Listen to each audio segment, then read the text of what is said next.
नमस्कार, मेरा नाम है डॉक्टर पुरु धवन और आज इस वीडियो में हम बात करने वाले हैं कि कैसे फिश एक लकवे पेशेंट के अंदर हेल्प करती है उसकी रिकवरी करने में। अक्सर जब भी किसी को पैरालिसिस होता है, लकवा होता है, तो पेशेंट को कई सारी मेडिसिन दी जाती है। उन मेडिसिन के साथ साथ कई टाइप के मल्टीविटामिन भी पेशेंट को दिए जाते हैं। ये विटामिन इसलिए दिए जा रहे होते हैं कि पेशेंट की रिकवरी फास्ट हो सके। और अक्सर ये विटामिन होते हैं विटामिन B12, विटामिन डी, क्योंकि ये दो ऐसे बड़े विटामिन हैं जो हमारी नर्व्स के लिए, हमारी मसल्स के लिए बहुत इंपॉर्टेंट होते हैं। और अक्सर हम इन्हें सप्लीमेंट की फॉर्म में ले रहे होते हैं, मगर हमारे खाने पीने के अंदर अगर हम अपना खाना पीना ठीक कर लेते हैं तो हमें इन सप्लीमेंट पे डिपेंडेंसी कम हो जाती है। जब हम कोई मेडिसिन लेते हैं, कभी जब हम कोई मल्टीविटामिन लेते हैं तो उसमें कुछ विटामिन होते हैं और कुछ नहीं होते।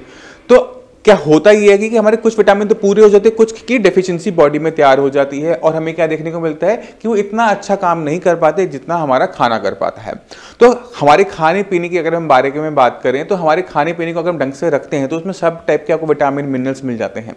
बट पैरालिसिस के पेशेंट को ये नहीं पता होता कि उसने खाना क्या है। और अक्सर हम एक कॉमन सी चीज़ देखते हैं कि जब एक कभी पैरालिसिस का पेशेंट ट्रीटमेंट के लिए आता है, हम उनसे पूछते हैं कि आप खाने में क्या खा रहे हैं, तो पेशेंट को डॉक्टर ने बोला होता है कि आपने कोलेस्ट्रॉल वाली चीज़ें नहीं खानी, तली हुई चीज़ें नहीं खानी, आपने फैट नहीं खाना, आपने नमक कम रखना है। तो अक्सर पेशेंट अपने खाने को बहुत खराब कर देता है। वो घिया तोरी, टिंडा, खिचड़ी जैसी चीज़ों पे रह रहा होता है। जब हम घिया तोरी, टिंडा, खिचड़ी और ऐसी लाइट टाइप के फूड पे रह रहे होते हैं तो पेशेंट अपना वेट लूज करना भी स्टार्ट कर देता है, कमज़ोर होना शुरू कर देता है और उसकी बॉडी में डेफिशिएंसीज तैयार हो जाती हैं। तो हमने पहला ध्यान क्या रखना होता है लकवे के मरीज के अंदर कि उसका जो खाना पीना है इस तरह से रखा जाता है कि उसकी पूरी बॉडी को, उसकी मसल्स को, उसकी बोन्स को, उसकी नर्व्स को ताकत मिले। तो ऐसा कुछ खाना हमारे में क्या है, क्या हम उसको दे सकते हैं? तो अक्सर ऐसा खाना हमें मिलता है वो है फिश। अगर कोई पेशेंट फिश का इंटेक ज़्यादा करता है, मान लो कि एक पेशेंट आया, बंगाल से पेशेंट आ रहा है कि मेरे को पैरालिसिस हुआ है, हमारा ट्रीटमेंट शुरू करो, तो उन पेशेंट के अंदर रिकवरी फास्ट देखने को मिलती है क्योंकि उनकी डेली डाइट के अंदर फिश होती है। अब फिश के बारे में बात करें, फिश जो होती है वो वाइट मीट होता है, उसके अंदर कोलेस्ट्रॉल की मात्रा बिल्कुल भी कम होती है। इसी तरह से जो एग्स होते हैं, अंडे जो होते हैं, उनके अंदर भी कोलेस्ट्रॉल की मात्रा नहीं होती अगर हम उसका येलो पार्ट निकाल दे तो जितने भी पैरालिसिस पेशेंट होते हैं उनको हम एडवाइस करते हैं कि आप चाहे पूरा टाइम मत लीजिए नॉनवेज, बस थोड़ा सा नॉनवेज अपनी डाइट में जरूर डालिए। और उनमें सबसे ऊपर आती है फिश, क्योंकि फिश एक ऐसी फूड सप्लीमेंट की तरह काम करता है। अगर आप इसे खाते हैं तो आपको पता है कि खाते ही आपको अपनी बॉडी के अंदर एनर्जी महसूस होनी शुरू होती है, आपकी मसल्स में पावर महसूस होनी शुरू होती है, आपका विटामिन डी कभी डेफिशिएंट नहीं होता, आपका विटामिन B12 डेफिशिएंट नहीं होता और आपकी नर्व्स को इतनी ताकत मिलती है कि आपकी रिकवरी फास्ट हो जाती है। आपके ब्रेन को न्यूट्रिशन मिलता है तो तेजी से रिकवरी करना स्टार्ट कर देता है। इसी तरह से जो पेशेंट फिश नहीं लेते वो एग्स ले सकते हैं, क्योंकि एग्स के अंदर भी काफ़ी कुछ हमें मिल जाता है। मगर जो पेशेंट प्योरली वेजिटेरियन है उनके साथ हमें दिक्कत होती है कि उनको हम क्या बताएं। तो इस वीडियो में आपको मैं बताने वाला हूं कि अगर आप वेजिटेरियन पेशेंट भी हैं तो किस तरह से अपनी डाइट को सुधार कर आप अपनी बॉडी में रिकवरी फास्ट कर सकते हैं। तो अगर आप वेजिटेरियन हैं तो आपने सबसे पहला ध्यान क्या रखना है कि अपनी डाइट के अंदर प्रोटीन की मात्रा आपने बढ़ानी है। और वेजिटेरियन प्रोटीन के अंदर हमारे पास क्या मिलता है? हमें पास मिलता है दूध और दूध की बनी हुई आइटमें और दालें, मशरूम।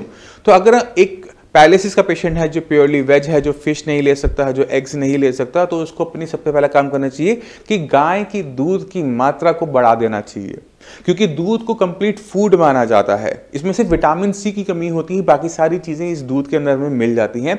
इसलिए अगर आप वेजिटेरियन हैं तो दूध की मात्रा अपनी डाइट में बढ़ाइए। दिन में 3 बार कोशिश कीजिए कि आप दूध लीजिए और कोशिश कीजिए कि आप गाय का लें, क्योंकि गाय और भैंस के दूध में फैट कंपोजिशन का फर्क होता है। भैंस के दूध में फैट कोलेस्ट्रॉल ज़्यादा होता है, गाय के दूध में नहीं होता। और कोलेस्ट्रॉल एक सबसे बड़ा कारण होता है पैरालिसिस का। तो हम क्या करेंगे? हम दूध तो लेंगे बट गाय का लेंगे जिससे हमारे कोलेस्ट्रॉल की मात्रा ना बढ़े। दूसरी चीज़ आपने क्या ध्यान रखना है? दालें। अब दालों में से दालें नहीं आती, सिर्फ मूंग की दाल नहीं आती या फिर चने की दाल नहीं आती, सारी जितनी भी दालें हैं आप सारी की सारी दालें ले सकते हैं। आप छोले, राजमा, काले चने, जो आपको पसंद है आप वो ले सकते हैं, क्योंकि इन दालों के अंदर जो विटामिन हैं, मिनरल्स हैं, वो हमारी बॉडी को चाहिए होंगे। हम जितना ज़्यादा इसका इनटेक करेंगे उतनी ज़्यादा ताकत हमारी बॉडी में जाएगी और हमारी ब्रेन को रिकवरी करने में हेल्प मिलेगी। तो हमने इनको अपनी डाइट में ऐड करना होता है। तो जब हम दालें ऐड कर रहे होते हैं तो ऑटोमेटिक तरीके से हमारी जो सब्जियां हैं, गाजर है, मूली है, घिया, तोरी पर, ये सब निकल जाता है और उसकी जगह पे दालें आ जाती हैं। अगर आपको कोई सब्जी खाने का मन भी है, मान लो मेरा मेथी खाने का मन है, तो मेथी को डायरेक्ट ऐसे मत खाओ, मेथी के साथ दालों को मिक्स कर लो तो उसकी ताकत भी बढ़ जाती है। तो हमने इस चीज़ का ध्यान रखना है कि अपने डाइट के अंदर वेजिटेरियन डाइट में बहुत ध्यान देना होता है। आपने अपनी डाइट के अंदर दालों को बहुत ज़्यादा ऐड करना होता है। फिर चाहे वो आप सोया करो, चाहे आप वो राजमा करो, छोले करो, कोई फर्क नहीं पड़ता। रोटेशन के अंदर रखो, कोई एक दाल रोज रोज मत खाओ, उसे बदलते बदलते खाते रहो, तो आपकी बॉडी को काफ़ी अच्छी ताकत मिल जाती है। इसी के साथ साथ मशरूम्स जो होते हैं, मशरूम्स भी बहुत हेल्प करते हैं, क्योंकि मशरूम के अंदर क्या है, प्रोटीन ज़्यादा होता है, मिनरल्स ज़्यादा होते हैं, तो इनका इंटेक कर भी आप अपनी रिकवरी को फास्ट कर सकते हो। तो वेजिटेरियन के साथ थोड़ी सी दिक्कत ज़्यादा होती है, क्योंकि अगर हम दाल भी देते हैं, मशरूम भी देते हैं, दूध भी देते हैं, तो भी वो फिश या फिर एग्स को टक्कर नहीं दे पाते न्यूट्रिशन वैल्यू के अंदर, तो उनमें हमें थोड़ी सी रिकवरी स्लो देखने को मिलती है। वहीं पर नॉन वेजिटेरियन पेशेंट के अंदर जो आराम से फिश खा लेते हैं, एग्स ले लेते हैं, उनके अंदर हमें रिकवरी फास्ट देखने को मिलती है। तो कहने का मतलब ये है कि अगर हम फास्ट रिकवरी चाहते हैं एक पैरालिसिस पेशेंट के अंदर, तो अपनी डाइट को थोड़ा सा सुधार जरूर करना है। अगर हम जो अब तक गलतियां करते आ रहे थे अपने खाने पीने के अंदर, उन्हें बंद करना है। खाने के अंदर हमने हो सके तो नॉन वेज को ऐड करना है, ऐसी चीज़ों को ऐड करना है जिससे हमारा कोलेस्ट्रॉल भी ना बढ़े और हमारे शरीर को ताकत भी मिले। और उनके 2 एग्जाम्पल मैं आपको दे चुका हूँ। अगर आप वेजिटेरियन हैं तो उसका ऑप्शन भी आपके पास आ चुके हैं। अब मैं चाहता हूँ कि आप अब कुछ पैरालिसिस के पेशेंट से मिलिए और उनकी रिकवरी देखिए, फिर हम आपसे दोबारा मिलेंगे। नमस्कार, मेरा नाम है डॉक्टर पुरुधवन। आज हमारे साथ हैं अरुण कुमार सिंह जी, जो कि पैरालिसिस के पेशेंट रहे हैं। 2016 जनवरी में इन्हें पैरालिसिस का अटैक पड़ा था, स्ट्रोक पड़ा था। ये अपनी एंजियोग्राफी करवा रहे थे, तब इनको ये अटैक पड़ा। 7 मार्च को हो गया ये बाईपास सर्जरी 7 मार्च को। तो जब इनको स्ट्रोक पड़ा, पहले 6 महीने में इनके अंदर बहुत अच्छी इंप्रूवमेंट आई, जो हर एक पैरालिसिस के पेशेंट के अंदर देखने को मिल जाती है कि काफ़ी हद तक जो उनकी मूवमेंट होती है वो रिस्टोर हो जाती है, क्योंकि जो हमारा दिमाग होता है वो इस पे काम कर रहा होता है इम्प्रूवमेंट को करने के लिए। मगर जितनी इम्प्रूवमेंट अरुण जी में आई 6 मंथ के बाद, उसके बाद वो इम्प्रूवमेंट आनी बंद हो जाती है। वही हमें हर एक पैरालिसिस पेशेंट के अंदर देखने को मिलता है कि जब किसी को स्ट्रोक होता है, पैरालिसिस होता है, 6 मंथ्स आपको इम्प्रूवमेंट मिलेगी, उसके बाद कुछ नहीं होता, लाइफ बीत जाती है। जितनी मर्जी आप एक्सरसाइज कर लीजिए, जितनी मर्जी आप फिजियोथेरेपी करवा लीजिए, आपके अंदर इम्प्रूवमेंट नहीं आती। मगर इम्प्रूवमेंट को शुरू करने में, हमारे पास आने में अरुण जी को लगे पूरे 2 साल का टाइम। 2 साल के बाद जब हमारे पास आए तो इनको टाइम ज़रूर से ज़्यादा लगा है। इतना ट्रीटमेंट का टाइम साइंस इंजीनियरिंग के पेशेंट्स में नहीं लगता, इंप्रूवमेंट आनी शुरू हो जाती है। इनकी इंप्रूवमेंट का जो ऑनसेट है वो लेट हुआ। इनको हमसे ट्रीटमेंट लेते हुए अराउंड कितने महीने हो गए? 8 महीने हो गए। इस 8 महीने के अंदर थोड़ी थोड़ी जो इम्प्रूवमेंट आनी शुरू हुई, अब वो 2 महीने लास्ट के 2 मंथ्स के अंदर इतनी फास्ट हो गई हैं कि आज ये हमसे खुश हैं। हाथ पैर की जो उंगलियां थी वो सीधी हो गई हैं, हाथ की फिंगर में पावर आनी शुरू हो गई है, चीज़ों को पकड़ना शुरू कर दिया है। तो अरुण जी, आप खुद बताओ कि साइंस इंजीनियरिंग से जो आपने ट्रीटमेंट शुरू किया, जो आप बता रहे हो लास्ट के 2 मंथ्स में, आपने क्या अपने अंदर चेंजेस देखे? मैंने हाथ सीधा हुआ, पैर उठा के दिखाओ।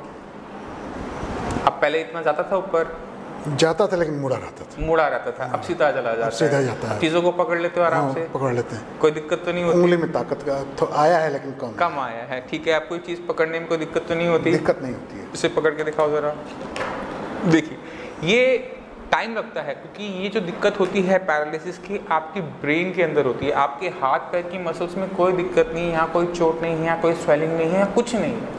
इसका मतलब कि ब्रेन अभी कमांड ब्रेन के अंदर जो क्लॉट आया था, उससे ब्रेन का टिश्यू डैमेज हो जाता है। क्योंकि आपकी एज ज़्यादा है, आप अराउंड 60 हो, तो इसलिए आपको ये टाइम ज़्यादा लगा। अगर यहाँ पे कोई यंग पर्सन होता तो उसे टाइम कम लगता, मगर इम्प्रूवमेंट आती है, ये 100% है।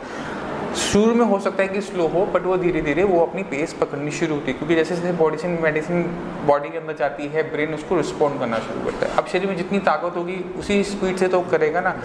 हम एक जैसे रिजल्ट हर पेशेंट के अंदर नहीं दे पाते, बट ये है कि हम पॉजिटिव रिजल्ट्स हर पेशेंट को दे पाते हैं। किसी में जल्दी होती है, किसी में वो स्लो होती है।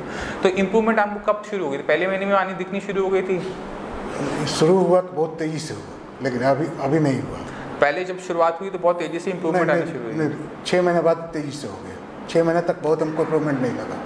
साइंस इंजीनियरिंग का जब आपने ट्रीटमेंट लिया तो आपको अपने अंदर फर्स्ट मंथ से ही बदलाव दिखने शुरू हो गए थे कि मैं ठीक होना शुरू हो गया? बहुत हाँ, मतलब पहले महीने में आप खुश थे कि हाँ मैं ठीक रास्ते में जा रहा हूँ, ठीक दवाई खा रहा हूँ, ऐसी तो परेशानी नहीं थी ना। अब आपको दिक्कत है बैलेंसिंग की, है ना? तो बैलेंसिंग की जो हमने आपको एक्सरसाइज बताई वो आपने फॉलो करनी है, ठीक है? और क्या था, डाइट पे आपने ध्यान रखा? खट्टा वट्टा तो नहीं खाया? नहीं, अभी साई संजीवनी के ट्रीटमेंट से खुश हो? अभी तो खुश है। कोई कंप्लेंट तो नहीं ना? डॉक्टर साहब को फ़ोन करते हैं, पूछते हैं हालचाल? बढ़िया पूछते हैं, सही से बताते हैं? चलिए ठीक है। क्या पेशेंट को साई संजीवनी के जो पेशेंट्स हैं, बाकी जो पैरालिसिस पेशेंट हैं, उनको क्या कहना चाहोगे? अभी सेटिस्फैक्ट्री है ये। सेटिस्फैक्ट्री है? नहीं, बाकी जो पैरालिसिस के पेशेंट हैं जिन्हें डाउट होता है, जिनको आशा खो चुके हैं कि वो ठीक हो सकते हैं, उन्हें आप क्या एडवाइस करोगे? नहीं, एडवाइस तो ये है कि साई संजीवनी संपर्क करें। आप बहुत सस्ते में निपटा देते हो।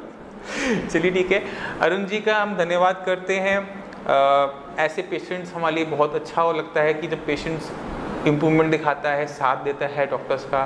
कभी कभार हम मानते हैं कि हमारा जो ट्रीटमेंट है वो सब पे एक जैसा नहीं होता। कुछ पेशेंट्स हमारे बहुत अच्छे हैं जो एक मंथ में रिकवर कर गए, कुछ पेशेंट्स ऐसे हैं अरुण जी जैसे जिनको टाइम लगा। बट ठीक है, टाइम लग सकता है, मगर अगर आपको अपनी बॉडी के अंदर इम्प्रूवमेंट चाहिए, पैरालिसिस की कंडीशन की इम्प्रूवमेंट चाहिए, तो आपको थोड़ा सा विश्वास साई संजीवनी में दिखाना पड़ता है। अरुण जी ने जैसे दिखाया, 8 महीने बहुत होते हैं। 8 महीने के अंदर जो इनमें इम्प्रूवमेंट आई, वो इम्प्रूवमेंट आई जो इनको 2 साल 1.5 साल तक कोई इम्प्रूवमेंट नहीं आई थी, वहाँ से शुरुआत की। तो ठीक है, धीरे धीरे हम इसको पूरा इम्प्रूव कर जाएंगे। आने वाले 2-3 महीने में इनको जहाँ तक है हम 99% तक हम रिकवर करवा देंगे। कांस्टर डॉक्टर कहते हैं, जितना डॉक्टर संपर्क किए न्यूरो सर्जन से, ये कहते हैं 95 से ऊपर नहीं जाएगा। सिर्फ आप एक बोले हैं कि 99% हो सकता है, वो एक ही बात है। कोशिश ये थी कि मैक्सिमम से मैक्सिमम पेशेंट रिकवर कर जाए। ठीक है, अब आपकी जो इम्प्रूवमेंट नहीं हुई थी 1.5 साल में, अब वो शुरू हो गई है। अब शुरू हो गई है तो आने वाले कुछ टाइम के अंदर कंप्लीट भी हो जाएगी। 2 महीने से बहुत इम्प्रूवमेंट, 2 महीने से काफ़ी अच्छी क्या इम्प्रूवमेंट देखने को मिली? नहीं, जो हाथ सीधा नहीं होता था, सुबह उठते थे तो हमेशा मुड़ा रहता था, लेकिन अब देखते हैं कि अपने आप सीधा रहता है। आपने इस बीच में खाने पीने में बदलाव किया या क्या? खाने पीने में रोटी, जो वेजिटेरियन है, हाँ, तो रोटी और सब्जी, कद्दू की सब्जी और नमक सब्जी ज़्यादा खाते हैं। अच्छा, परवल। चलिए, खट्टा बट्टा तो बिल्कुल नहीं खाया। एक्सरसाइज कर रहे थे बीच में? एक्सरसाइज तो रेगुलर करते हैं। एक्सरसाइज कर रहे थे, एक्सरसाइज में कोई क्या चेंजेस किए थे? वही चल रही थी तब से? 1 घंटा तो 2 घंटा रेगुलर करते हैं। अच्छा, 1 घंटे इसमें योगा करते हैं, 1 घंटा में एक्सरसाइज करते हैं। एक्सरसाइज करते हैं डिफरेंट तरह का। तो मतलब जो लास्ट 2 मंथ में आपकी इम्प्रूवमेंट हुई, उस बीच में आपने कोई एक्सरसाइज के अंदर फ़र्क किया था? हम मॉर्निंग वॉक स्टार्ट किए थे। मॉर्निंग वॉक स्टार्ट की थी? ट्रेडमिल चलाते थे पहले भी, लेकिन मॉर्निंग वॉक शुरू किए, इधर चुकी। तो आप देखिए कि जो हम डॉक्टर्स आपको बोलते हैं, आपको बताते हैं कि आपने वॉक करनी है, तो उसे आपने वॉक करनी है। आप उसे छोटा मोटा रास्ता बना के ढूंढना शुरू करेंगे, घर के अंदर कर लेंगे, छत के टेरेस पे कर लेंगे, वो तब ठीक है जब आपके पास स्पेस नहीं है। जब आपके पास स्पेस है तो आप एक्सरसाइज करो। ये जब आप मेरे पास पहली बार आए थे तो मैंने आपको तभी कहा था कि आपने पाकिस्तान और जगह दिक्कत थी, जैसे बाहर तब आपके पास स्पेस की दिक्कत थी। हाँ, स्पेस की दिक्कत थी। ट्रेडमिल चलाते थे, सब ट्रेडमिल चलाते थे। अब स्पेस पूरा हो गया, बारिश का समय है, नहीं जाते हैं तो ट्रेडमिल चलाते हैं। चलिए, तो आपने एक्सरसाइज ज़रूर करनी है, क्योंकि जो हमारा ब्रेन का जो अब नया हिस्सा होता है, जो इस काम को संभाल रहा होता है, बिल्कुल नया होता है। उसे सिखाने के लिए हमें रिपीटेशन करनी पड़ती है, एक ही काम को बार बार करना पड़ता है, तब जाकर ब्रेन के अंदर वो मेमोरी तैयार हो पाती है। वो सीख पाता है कि आपकी कौन सी मसल को मूव करने के लिए किस तरह से सिग्नल को सेंड करना पड़ेगा। तो ये ब्रेन को सिखाना एक छोटे बच्चे को सिखाने जैसा होता है। तो एक ही काम को बार बार करने से वो मेमोरी आपके माइंड में बननी शुरू हो जाती है। वही अरुण जी के केस में हुआ। जब ये चलना शुरू किए, जब इन्होंने सैर करनी शुरू की, तो जैसे ही इन्होंने सैर शुरू की तो क्या हुआ कि सही तरीके से पैर को नीचे रखने की वजह से आपकी जो मसल्स हैं उन्होंने ब्रेन को सिग्नल दिया कि मुझे ये दिक्कत महसूस होती है। ब्रेन ने उसका सोल्यूशन निकाला और उसको अपने में इम्प्रूवमेंट लेते हुए और आपकी वो मूवमेंट में चेंजेस नज़र आने शुरू हो गए। नहीं, हमको उम्मीद है कि 31 दिसंबर तक हम टारगेट रखे हुए हैं कि 199% जो हाँ वो हो जाएगा। क्या मॉर्निंग वॉक अक्टूबर नवंबर से फिर चालू हो जाएगा। अभी तो बंद है पानी के चलते। अच्छा। रोज पानी पड़ जाता है, कोई मॉर्निंग वॉक से हमको ज़्यादा फायदा हुआ है। हाँ। तो हम अरुण जी का धन्यवाद करना चाहते हैं क्लिनिक में आकर हमें हमारे रिजल्ट्स बताने के लिए, आप सभी को बताने के लिए कि पैरालिसिस की पेशेंट को हार मानने की ज़रूरत नहीं होती, हिम्मत नहीं हारनी, आपने लगे रहना है, अपनी बॉडी पे काम करते रहना है। आपको किसी भी टाइप की सपोर्ट की ज़रूरत हो तो नीचे दिए हुए नंबर पर कॉल करके साई संजीवनी के डॉक्टर से आप फ्री ऑफ कॉस्ट कंसल्टेशन ले सकते हैं, उनसे पूछ सकते हैं कि किस तरह से साइंस इंजीनियरिंग का ट्रीटमेंट हेल्प करता है, किस तरह से आपने खाने पीने में ध्यान रखना होता है, किस प्रकार से आपने एक्सरसाइज करनी होती है, रिपीटेशन करनी होती है। अगर आप और कोई इन्फॉर्मेशन चाहते हो तो हमारे यूट्यूब चैनल्स पे आपको और फर्दर वीडियोस मिल जाएंगी, एक्सरसाइज की भी मिल जाएंगी, पैरालिसिस की बाकी पेशेंट्स के भी आपको इंटरव्यूज मिल जाएंगे। इसी के साथ मैं आपसे चलने की आगे चाहूँगा। धन्यवाद। तो आपने खुद देखा पैरालिसिस आपका बहुत पुराना हो सकता है कि उसमें आपको रिकवरी देखने को ना मिल रही हो सकता है कि आपको उम्मीद ना हो कि आप ठीक हो सकते हैं, मगर अगर हम सही तरीके से खाना लेते हैं, सही तरीके से एक्सरसाइज करते हैं और सही तरीके से अपनी मेडिसिन को फॉलो करते हैं तो पहले महीने के अंदर ही आपको अपनी बॉडी के अंदर चेंजेस नजर आने शुरू हो जाते हैं कि उसमें रिकवरी आनी शुरू हो गई। जो हाथ पहले नहीं उठता था, जो पैर नहीं चलता था, जो आवाज़ साफ नहीं थी, जो आप में बचकानापन आ गया था पैरालिसिस के बाद, जिसमें आपको गुस्सा बहुत आता था, ये सारी की सारी प्रॉब्लम सॉल्व होनी शुरू हो जाती हैं जब हम सही तरीके से अपनी बीमारी पे काम करना शुरू करते हैं। और बीमारी कभी भी आपके हाथ पैर की नहीं होती, बीमारी हमेशा पैरालिसिस आपके ब्रेन के अंदर है, क्योंकि ब्रेन के अंदर क्लॉट आया था और ब्रेन के अंदर ही नस फटी थी।